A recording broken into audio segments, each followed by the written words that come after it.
Welcome back students. So today we are going to study social science subject of class 9th standard.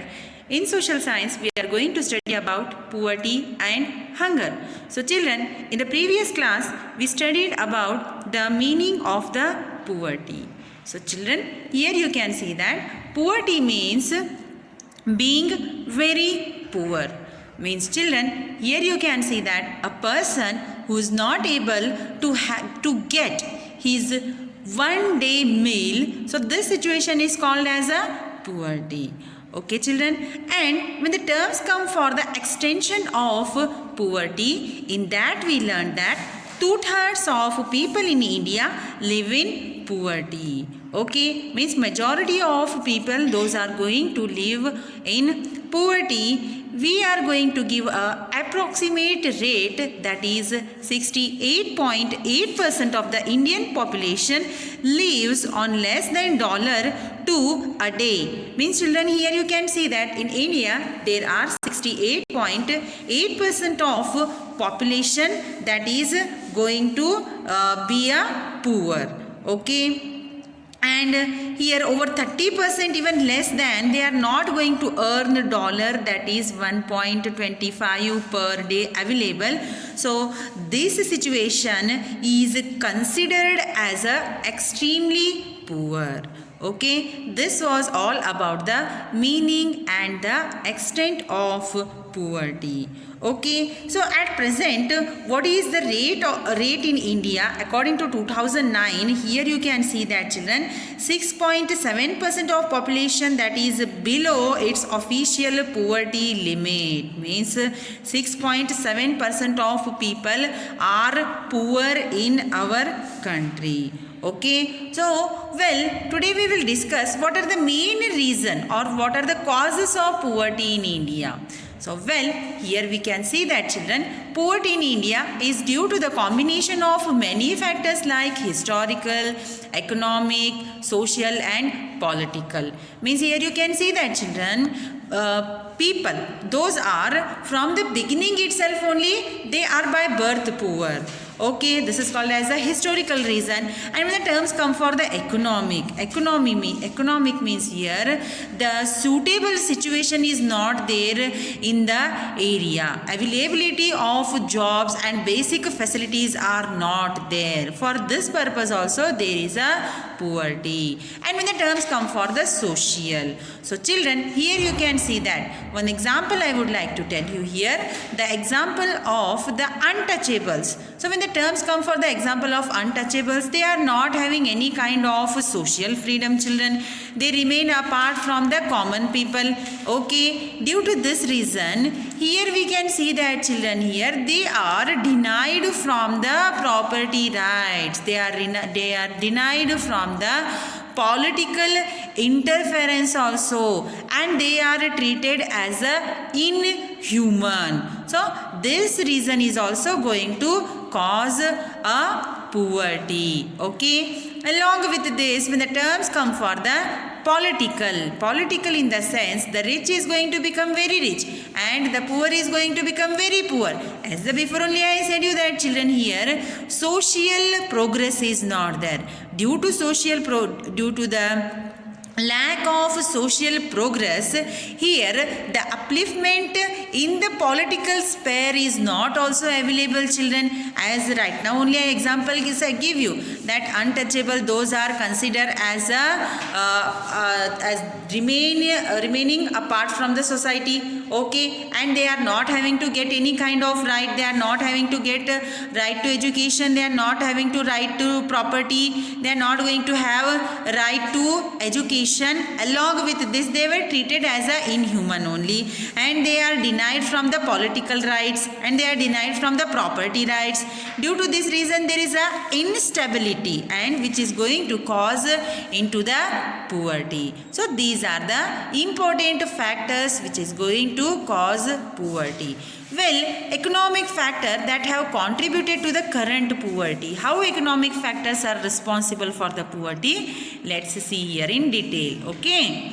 Well, rapid increase in population. So children, when there is a rapid increase in population, then what will happen here? We require more food. Okay children, to require more food here, we want agricultural land. Okay, for this purpose what we are going to do? We are going to cut the forest, and these forest areas that are converted into the agricultural land. Okay, and here you can see that when the agriculture is possible, then the agricultural products that is going to be manufactured. No children, for this purpose we want industries, and here for the purpose of building the industries we require areas. Okay, then the agricultural areas that is going to turn into the industrial areas. Okay children, here for each and everyone's needs we have to sufficient. No children,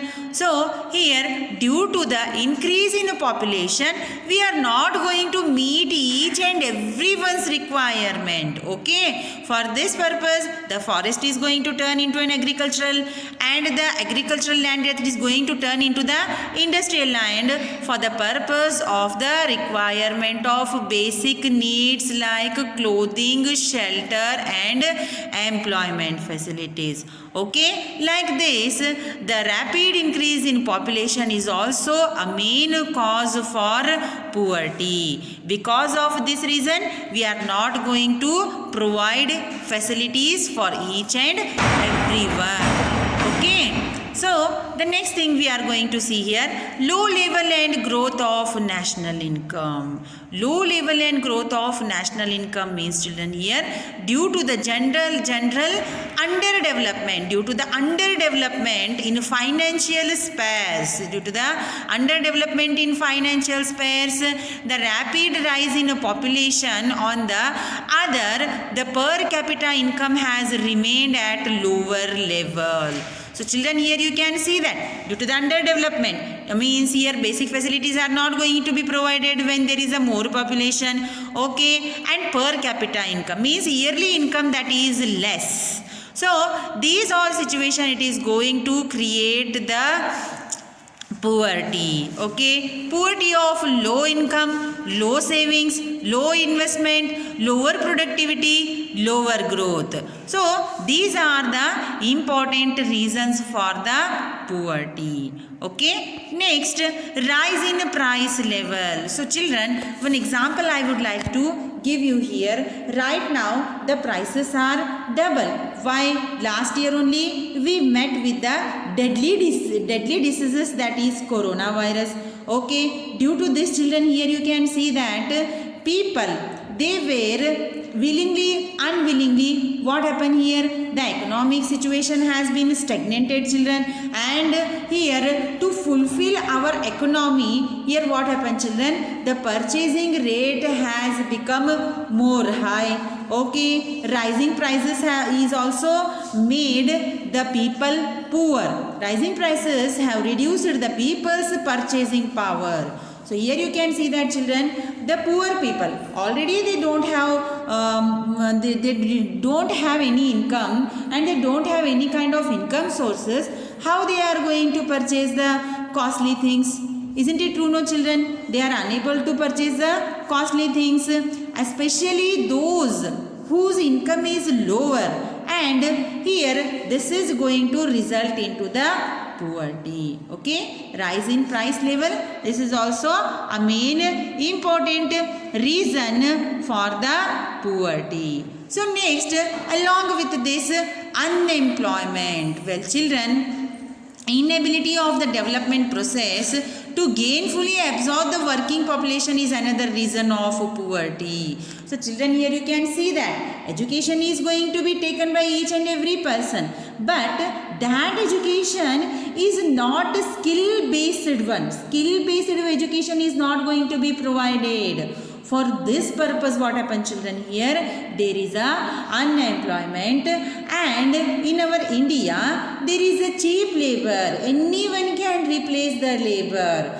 So due to this reason, unemployment is more in India, lack of skill-based education and cheap labor, this is resulted into unemployment. when there is a unemployment, children, you can only think that how the person is going to earn the money and how the person is going to fulfill his hunger. Isn't it true, no children? Okay, this is also another reason for the poverty. Okay children, I hope up till here you are understanding. If you not understood, you can call me. I will make it clear. Okay, we will move to the next point, that is capital deficiency. Capital deficiency means, children, here lack of money. The low income and lower savings yielded less money for investment for growth of the country. Hence, there has been low and slow capital formation, resulting in low productivity and income earning capacity. So here you can see that, children, income is very low. So income is very low means how the saving is going to come. For example, I would like to tell you here, XYZ person is there. His monthly income is 2000 and prices are double, and he is staying in any another area. Then how he is going to fulfill his basic needs, children, and how he is going to save the money? Okay, so here capital deficiency is there. Due to this reason, there is a low income and lower savings. Okay, and no savings are there. Then how can a person is going to invest money for his growth? Okay children, so it is highly impossible. So this is also a main reason for poverty. So now you are going to earn the money, but you have to earn the money more, and once you are going to earn the money more, then only you are going to invest the money in some places, no children, and then only it will be possible for the saving purposes, no. And this is also a main reason. Capital deficiency is resulted into a poverty. Okay, next we will move to the hunger and food security. So hunger and food security. Well children, poor families do not get food easily, or they are not going to get food adequate.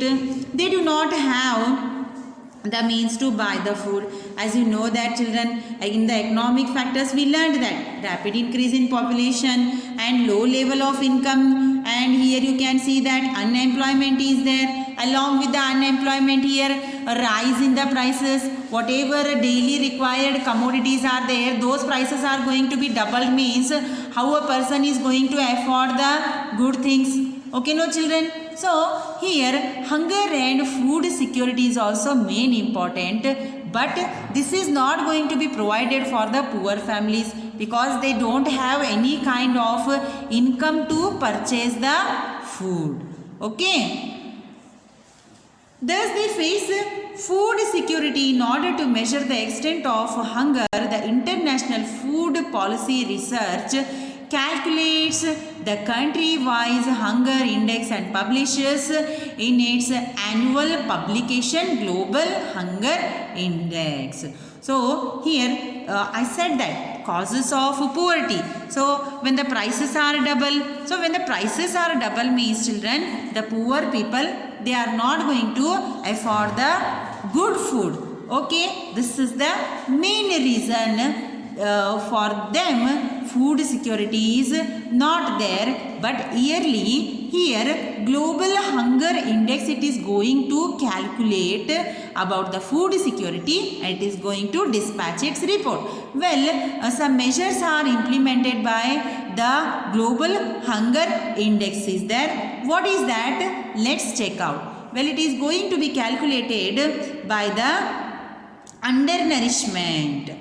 The proportion of undernourished people as a percentage of the population. How many people are there? According to the population of the people, how many people are going to get the nutritious food? Okay. So, like this, the calculation is done. Okay, children. Along with this, child wasting. Child wasting means, children, here the proportion of the children, those are 5 years of age and who are going to suffer from the low weight according to their height. Okay. Along with this, child stunting. Child stunting means the proportion of children under the age of 5 who are suffering from the low height according to their age. Okay, along with these children here, child mortality. Child mortality means, children, here you can see that